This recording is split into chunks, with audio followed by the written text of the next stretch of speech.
Zohar de ce matin, Parashat Kitetse. Rabbi Yitzhak et Rabbi Yehuda avoazli mi Ushalut. Rabbi Yitzhak et Rabbi Yehuda, deux élèves de Rabbi Shimon Yochai, marchaient de la ville de Usha à la ville de Loud.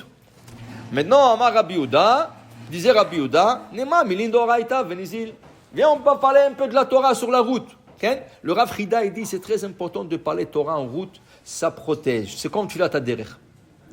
Parler Torah en route, ça protège. Okay? Pourquoi? Parce que quand tu parles de la Torah, la Shekhinah, il vient écouter. La présence divine vient écouter. Comme il dit dans le Maxime de Père, Minaï shafilo echad shosek batorah. D'où qu'on sait même une personne qui étudie la Torah, la Shekhinah, il vient. Sheneemar, bechol hamakom asher azkir et shemi, avo elecha ou berachticha. Là que j'entends mon nom mentionné, dit Hashem, ça veut dire l'étude de la Torah, avo elecha, je viendrai te voir, ou berachticha, je te bénirai. Alors tu es en route, tu voyages, tu es dans l'avion, dans une croisière, dans une voiture, on prend de la route, non, voiture, pas toi qui conduis, quelqu'un qui conduit, et tu dis la Torah. Ça protège dans la route. Ça protège. Il dit ici, Rabbi Yehuda Amar, viens, on va dire quelque chose, tof, patach. Patach Rabbi Yehuda Amar, ki iftach ishbor. On a parlé de ça tout à l'heure. Quelqu'un qui a creusé un trou dans le Reshut Harabim, dans le domaine public. Okay? Il dit ici, Ba'ala bor yeshalem. Si quelqu'un est tombé, si quelqu'un s'est fait du mal, c'est celui qui a creusé le puits qui est responsable et c'est lui qui doit payer des dommages. Okay? Alors il dit ici, si pour un trou comme ça, la Torah a responsabilisé cette personne, à plus forte raison, mandav ish alma, celui qui fait du mal spirituel aux gens, qui fait des péchés, et à cause de ce péché à lui, tout le monde souffre. La Gemara dit par exemple, quelqu'un, il mange sans bracha. Il ne fait pas ni boré pri aes, ni boré pri adama, ni shakone avidvaro. Qu'est-ce qu'il cause? Il cause que le shefa, que l'abondance qui doit descendre du ciel, à cause de l'arrête. Mais l'abondance qui descend du ciel, elle ne descend pas pour lui seulement, elle descend pour tout le monde. Ça veut dire que tu arrêtes le bien de tout le monde. Ça, c'était un obstacle spirituel. C'est comme un trou spirituel. Il dit ici, une personne doit faire attention que c'est par ses mauvaises actions qui ne causent pas des obstacles spirituels aux autres. Et comment il peut réparer ça? Alors, celui qui a fait un trou, comment il répare? Il le bloque. Il emmène de la terre, il le bloque. Ou il met des barricades autour. La même chose. Celui qui a fait des péchés, et à cause de ça, à cause de Baruch, il a empêché, ça veut dire il a arrêté l'abondance qui doit venir au monde. Comment il va le faire? Bama, bitchouva, avec la tchouva. S'il fait tchouva, c'est comme bloquer les trous. Okay? Maintenant, ça c'était les paroles de Rabbi Yehuda. Rabbi Yitzhak était avec lui. Alors Rabbi Yitzhak il dit, moi aussi je vais dire quelque chose. Patach Rabbi Yitzhak, Vamar, Batsar lecha umtsaoucha kol advarim haele, Batsar lecha mikan de tchouva ma'alia mikola. La tchouva c'est très important. Et comme il a dit Rabbi Yehuda que ne fait pas mal aux autres, il dit, viens voir, je vais te montrer quelque chose. L'histoire de Yona, Kippour, la Haftara de Kippour, l'histoire de Yona. Qu'est-ce qui est arrivé? Yona était un prophète. Dieu lui dit, va dans une ville Ninive, il n'y a que de goïms là-bas, il n'y a pas de juifs. Aucun juif, même pas un Chabad, il n'y a rien. Okay? Va là-bas et tu vas leur parler de faire tchouva à tous ces gens. Il dit quoi? Moi je veux aller chez des goïms leur faire tchouva? Il y a plein de juifs qui n'ont pas encore de la tchouva. Qu'est-ce que moi j'ai à faire avec des goïms? Moi je ne vais pas là-bas. Il veut se sauver de Dieu.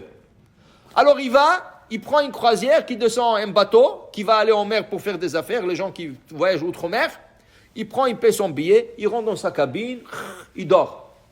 En pleine mer, une tempête, ils ne savent pas qu'est-ce qui est arrivé. Il y avait plein de gens, plein de religions, chacun avec sa religion. Ils ont dit, on va faire un tirage au sort. Chacun va appeler son Dieu, peut-être. Ils ont vu, ils ont dit, ok. Entre-temps, le capitaine, il a fait le tour du bateau, il trouve Yona en train de dormir.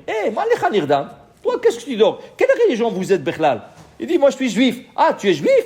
Mais on est tous en train de discuter. Il dit, non, ne vous en faites pas, je sais que c'est mon problème. Moi, c'est à cause de moi cette tempête. À cause de toi, qu'est-ce que tu racontes? Oui, il dit, je suis en train de me sauver de Dieu. Il dit, qu'est-ce que tu racontes? Il dit, écoute, ne pose pas trop de questions. Prenez-moi, jetez-moi dans la mer, tout va se calmer. Il dit, Chas v'shalom, on ne va pas jeter un homme dans la mer. Il dit, je te dis, jetez-moi dans la mer, tout va se calmer. Donc, ils voyaient qu'ils n'ont pas le choix. C'est écrit là-bas qu'ils ont essayé de ne pas le faire. Ils ont tout essayé, ça n'a pas marché.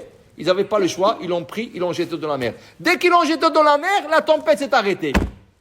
Alors ils étaient tous sauvés. Qu'est-ce qu'on lit? Qu'est-ce qu'ils ont fait? Ils ont tourné le bateau, demi-tour, à Yafo, au port de Yafo, et ils sont partis à Jérusalem apporter sacrifice à Dieu, pour lui remercier. Dieu d'Israël, c'était des Goïm. Ils ont dit, waouh, regarde qu'est-ce que Dieu a fait pour attraper celui-là. Lui, qu'est-ce qu'il a fait? Lui, il a été avalé par une baleine. La baleine l'a jeté exactement où Hachem voulait qu'il soit, à Nénive.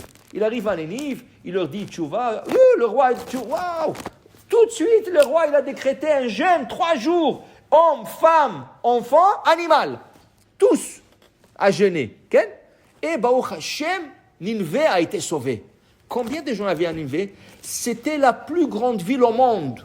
C'est comme le New York, 120 000 habitants. Il n'y avait pas 120 000 habitants dans une ville à l'époque. Tu parles de 3000 ans. Okay? Dieu a sauvé toute cette ville.